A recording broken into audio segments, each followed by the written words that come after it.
আবার নতুন একটা ভিডিওর সাথে আমাদের সামনে চলে এলাম। বিয়েবাড়ির ঝামেলা তো কাটলো সব কিছু, এবারে নতুন করে আবার মানে সংসারে মন দিয়ে দিই, কারণ বিয়েবাড়ির চক্করে তো অনেক কিছু অগোছালো হয়ে গেছিলো।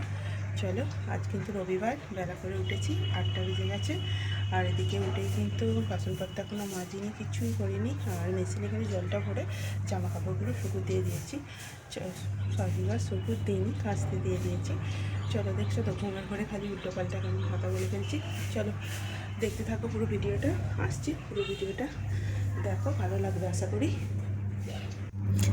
শুভ সকাল বন্ধুরা, তোমাদেরকে সকলকে জানাই সুস্বাগতম। আর দেখেছ, আর আমার শাশুড়ি ওই জালিটা গাছে হয়েছিল সেটাকেই পেরে ছাড়াচ্ছিল। আর এদিকে কিন্তু আমি কাচাকুচির জন্য জামা কাপড় বের করে নিয়েছিলাম। আর ছোট্ট ছোট্ট দুটো প্রজাপতি কত সুন্দর খেলা করছিল, সেটাই তোমাদেরকে দেখাচ্ছিলাম। যেহেতু আমাদের একটু বাগানের ধারে বাড়ি, মানে কি বলতো, একটু বন জঙ্গল আছে, সেহেতু সব কিছুই আর কি এখানে পাওয়া যায়। ছোট ছোট প্রজাপতি, সব কিছু, ছোটো ছোটো পাখি, তুমি কি কি দেখতে চাও বলো, সবই কমেন্টে জানিও। আর সুযোগ পেলে আমি সবেরই ভিডিও একটু একটু করে তুলে রাখবো। দেখছো কত সুন্দর লাগছে, ছোটো ছোটো প্রজাপতিগুলো খেলা করছে। আর এদিকে কিন্তু দেখো সকাল হয়ে গেছে অনেকক্ষণই, আমরা তো একটু লেট করে উঠেছি, আজকে ছিল রবিবার, তাই আজকে লেটই তো হবে একটু উঠতে। আর দেখো গাছে কিন্তু ছোট্ট ছোট্ট আম ধরে গেছে এক্ষুনি, কারণ এত পরিমাণে মানে মুকুল এসেছে না, কি বলবো, গাছটা যেন ঝুলেই পড়েছে। চলো বাসনগুলো এবার মেজে নিই। সকাল সকাল উঠে আর কাজকর্ম তো তাড়াতাড়ি করে করা হচ্ছে না, যেটুকু তাড়াতাড়ি করতে পারছি আর কি। তোমাদের সাথে গল্প করতে করতে বাসনগুলোও মেজে নিই।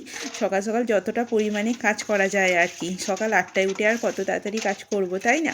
তাই চলো বাসনগুলো মেজে নিয়ে এবার ঘরদোরটা মুছে নেব আর পরিষ্কার করে নেব। দেখো কালকের ব্যাগে যে জামাগুলো কাচার ছিল সেগুলো বের করে নিয়ে কিন্তু খাটের মধ্যেই রেখে দিয়েছি, আর খাটটা কিন্তু পরিষ্কার করে রগটা মুছে নিয়েছি।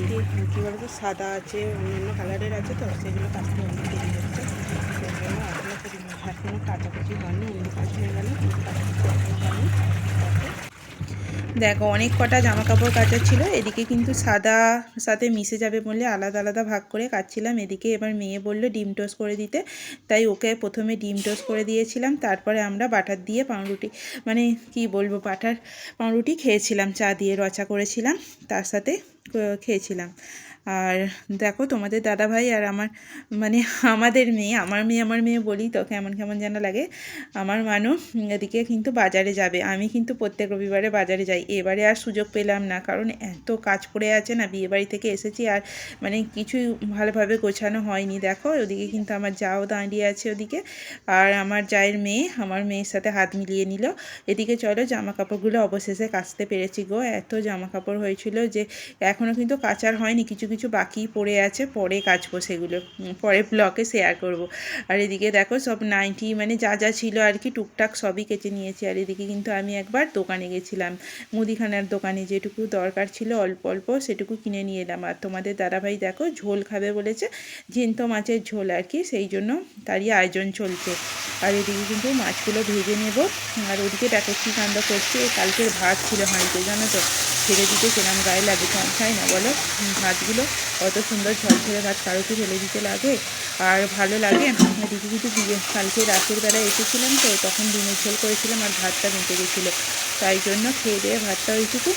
সকালবেলা কী করব ভাবলাম যে চলো ভাত ভাজা করে নিই, ভাত ভাজা খেতে কিন্তু আমারও ভালো লাগে, তোমাদের দাদা ভাইয়েরও ভালো লাগে। যেহেতু সকালবেলা পাউরুটি খেয়েছিলাম, পেটটা অতটা খিদে ছিল না পেটের মধ্যে, তাও অল্প করে ভাত ভাজা করে নিচ্ছি, আমরা দুজনে মিলে খেয়ে নেবো। আমার মেয়ে কিন্তু খায়নি। এদিকে দেখো সয়াবিনের প্যাকেট, আর এদিকে কী ছিল বলো তো, এদিকে ছিল ব্যাট পাঁপড় আর কি। ব্যাট পাঁপড় খেতে আমার মেয়ে খুব ভালোবাসে, তাই আমি দোকানে গেছিলাম, ব্যাট পাঁপড়ও কিনে নিয়ে এসেছি তার সঙ্গে। চলো মাছগুলো ভেজে নিয়ে ঝোলটা বসিয়ে দেবো। আর কিন্তু ভিডিও শেয়ার করতে পারিনি, মানে সম্পূর্ণ ঝোলটা করেছি যে সেটা শেয়ার করতে পারিনি, কেন বলো তো বন্ধুরা, এদিকে আবার তাড়াহুড়ো করছিলাম, এদিকে আমার জায়ের স্বাদ ছিল, ওই স্বাদের যেহেতু হতে মানে বলার ছিল টাইম মতো যেতে হবে। দেখো বন্ধুরা, আমি কিন্তু রেডি হয়ে পড়েছি, কেন বলো তো, একটা জায়ের স্বাদ আছে, তার জন্যই ওখানে যাব, তার জন্য একটু রেডি হয়ে পড়েছি। আর রেডি হয়ে তোমাদের সাথে একটু গল্প করতে চলে এলাম আর কি। রান্নাবান্না সব মোটামুটি হয়ে গেছে, গুছিয়ে চান করে রেডি হয়ে গেছি স্বাদে যাব বলে। চলো দেখতে থাকো ভিডিওটা। ওখানে গিয়ে আমি কোনো কিছু ভিডিও করব না, কারণ ওখানে ভিডিও করতে সেরকম কেমন কেমন যেন লাগে। ঠিক আছে, চলো বাড়িতে আবার এসে কথা বলবো তোমাদের সাথে।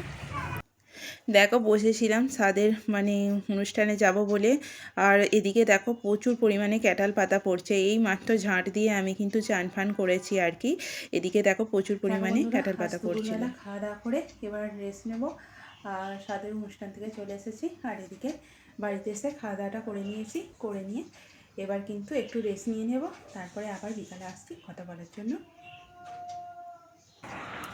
দেখো দেখো বন্ধুরা, আমি কিন্তু বিকালবেলা চলে এসেছিলাম জামা কাপড় তোলার জন্য, কিন্তু তোমাদের সাথে তো কথা বলেছিলাম, কিন্তু এত পরিমাণে পিছন থেকে আওয়াজ হচ্ছিল যে মিউট করতে বাধ্য হলাম গো। আর এদিকে দেখো জামা কাপড় কিছু কিছু মানে বেঁচেছিল আর কি, শোকায়নি, সেটাই আমি আবার বিকালবেলা তুলে নিতে এসেছি। আর এদিকে আকাশটা দেখো কত সুন্দর লাগছে, আর মেঘে কিন্তু অল্প অল্প হালকা হালকা তুলোর মতো মেঘে ভরা আকাশটা। এইরকম তো মানে কি কত সুন্দর লাগে বলো তো এই দৃশ্যটা। সে একমাত্র যে দেখে তারই ভালো লাগে, তাই না? যে দেখে তো সবাইকারই ভালো লাগবে। আর চলো দেখো একটা দূরে নাকুল গাছ, তার মধ্যে অত সুন্দর ওপরের আকাশ, আমার তো খুবই সুন্দর লাগছিল। আর এদিকে দেখো কলা বাগানের কলা গাছের পাতাগুলো কেমন হলুদ হয়ে গেছে, সেরকমভাবে মনে হয় পুষ্টি পাচ্ছে না, তাই ওরকম হলুদ হয়ে গেছে। আর দেখো এদিকে কিন্তু আমাদের মানে দুতলা থেকে কত সুন্দর লাগছিল দেখো ভিউটা, সেটাও তোমাদের সাথে শেয়ার করলাম। কারণ রাস্তার মধ্যে লোকজন তো যাতায়াত করছিল, আর সামনে পুকুরটা দেখো একদম উপরের আকাশের ছায়াটা কি সুন্দরভাবে পড়েছে। আর এদিকে আমার গাছটার অবস্থা দেখো, এই গাছটা তো খুব সুন্দরভাবে পাতা গজাচ্ছে, যেহেতু গরমকাল আসছে, আর সেই জন্য সুন্দর সুন্দর পাতাও গজাচ্ছে কচি কচি। আর এই দিকে আর একটা আমার গাছটার কী অবস্থা সেটাও তোমাদের সাথে শেয়ার করব। এই গাছটা কিন্তু যেমন ফ্যান মানে যা যা দেওয়ার দরকার আর কি দিচ্ছি, কিন্তু খুব সুন্দরভাবে গজাচ্ছে আর পাতাও গজাচ্ছে। আর এদিকে দেখো এই গাছটার অবস্থা, এই গাছটাতে কী বলো তো একটা ছোটো ছোটো জেবু পোকা ছিল, সেগুলো ধরেছে। আর গাছটা না মোটে মানে ঠিক করতেই পারছি না যা হোক করেও। আর গাছগুলোতে দেখো এবছর কিন্তু আম প্রচুরই খাবে বন্ধুরা, তোমরাও খাবে, আমরা তো খাবোই, তোমরাও খাবে। গাছে কত সুন্দরভাবে মুকুল এসেছে দেখো। আর আমাদের বাড়ির সামনের গাছটাতে দেখাচ্ছি কত সুন্দর ছোট ছোট আম হয়ে গেছে, ছোট্ট ছোট্ট আম হয়েছে, কত সুন্দর লাগছে। মানে ছোট থেকে বড় হব তা তোমাদের সবই শেয়ার করব। চলো সন্ধ্যেবেলা চাটা খাওয়া হয়ে গেল। আর এদিকে কিন্তু আমি করে নিয়েছিলাম আলুর দম, একটু অল্প করে মানে ঝালটা কম দিয়েছিলাম, তাই একটু সাদা সাদা লাগছে। আজকের ব্লগটা কেমন লাগলো একটু বলো তো, কমেন্ট করে জানিও। কমেন্ট তো করছো না বন্ধুরা, একটু যদি কমেন্ট করো তাহলে একটুখানি কী বলে তো মনে সাহস পাই। দিয়ে কিন্তু মুড়িও বের করে নিয়েছি দেখো, সঙ্গে আলুর দম করবো। চলো আজকের ভিডিওটা এইটুকু, টাটা।